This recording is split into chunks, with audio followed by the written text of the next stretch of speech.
Retirement नंतर mutual फंडात SIP करणे फायदेशीर ठरणार की लमसम गुंतवणूक?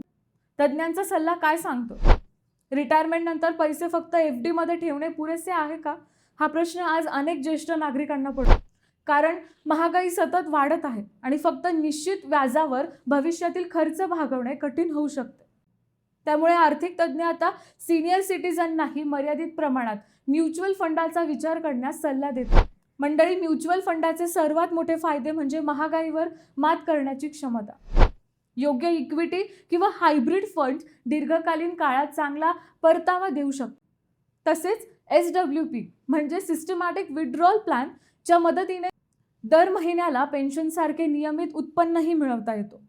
तज्ञांच्या मते संपूर्ण रक्कम एकदम गुंतवण्याऐवजी SIP किंवा टप्प्याटप्प्याने गुंतवणूक करणे अधिक सुरक्षित ठरते. यामुळे बाजारातील चढ उतारांचा धोका कमी होतो. मात्र गुंतवणूक करण्यापूर्वी आपल्या गरजा, जोखीम क्षमता आणि वय लक्षात घेऊन योग्य फंड निवडणे अत्यंत महत्त्वाचं आहे. योग्य नियोजन केल्यास रिटायरमेंट नंतरही तुमचे पैसे सुरक्षित राहू शकतात आणि सतत वाढूही शकतात.